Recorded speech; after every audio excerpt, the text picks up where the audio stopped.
Yo, what's up guys? So I just wanted to make this quick video to talk about this user. I can't see his videos on here, so I created an alt account, and I've noticed that a lot of these social media platforms and stuff, they're pushing AI heavily, especially on TikTok, and so I wanted to make this video. I just want to let everybody know that this guy is he's not a professional software engineer at all. He's actually a professional AI scammer.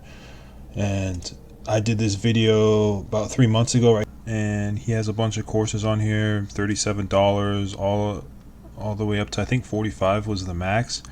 But if you go right here, it's all AI slop generated courses, and then right here is the fake reviews.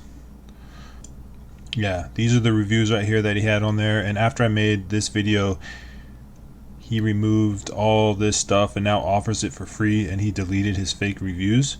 So at the end of his videos, he always tells you to go to his website right here to book a software call. And if you go here, he's using an AI generated image right here, and $90 for a 60-minute conversation, 30 minutes.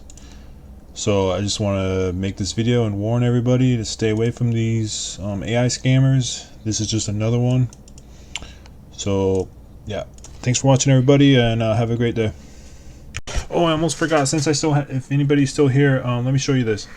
But on my YouTube page, I love how they have the search feature right here, but if you type in scam or AI, you'll be able to see other stuff. I already did scam AI, but like this guy, 10 million is funded AI slop scam. That shit is crazy. And then this guy, this AI slop pyramid scheme, that one's hilarious. So there's so much bullshit. It's crazy, but I love this search feature.